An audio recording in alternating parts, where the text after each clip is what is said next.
One of the most notorious and successful bands of the hair metal era, Los Angeles rockers Motley Crue burned through the 80s in a blaze of drugs, debauchery, and platinum hits.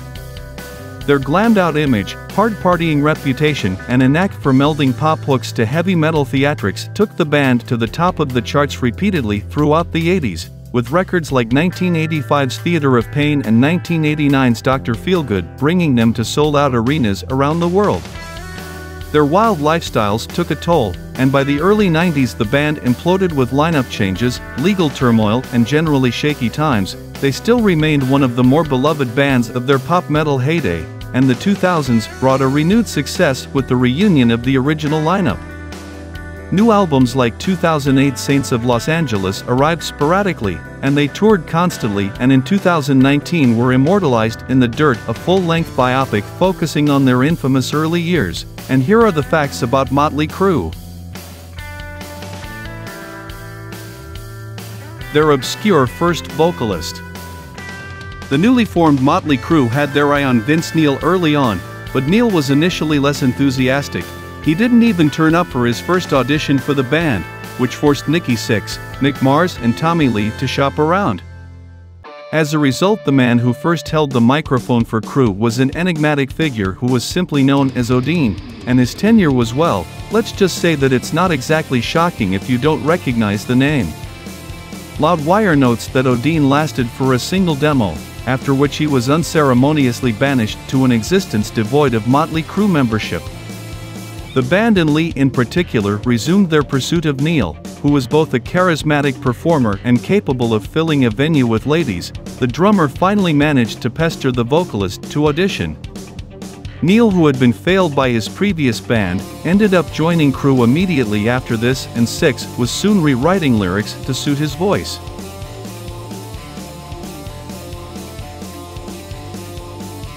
They're shockingly savvy businessmen.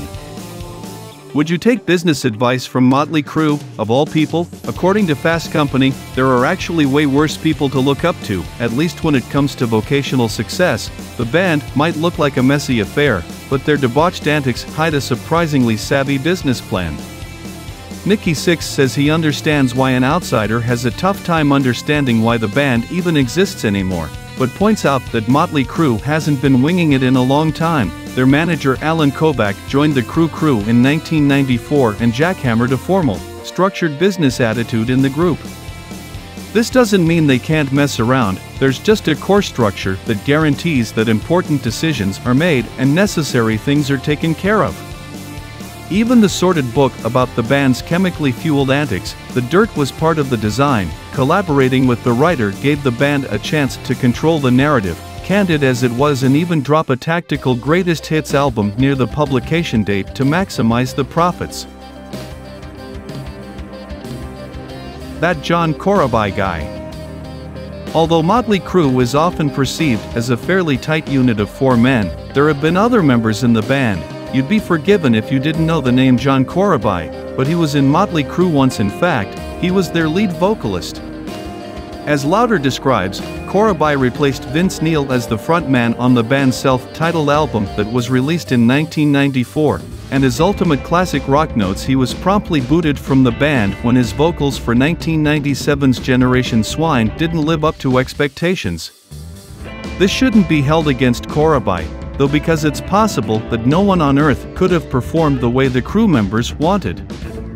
The band decided to produce the album themselves instead of giving the helm to an experienced producer, and as a result Corabi was bombarded with unrealistic ideas that he had to sound like the Manic Street Preachers, Oasis, Pantera, Sisters of Mercy, Cheap Trick, and David Bowie at the same time. After Vince Neil returned from his excursion to solo career wilderness, Corabi was reduced to a footnote that the rest of the band reminisces with mixed feelings.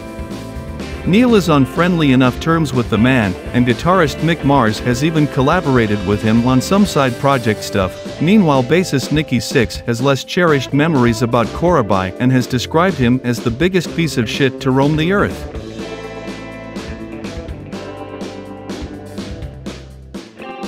They're extremely protective of their legacy.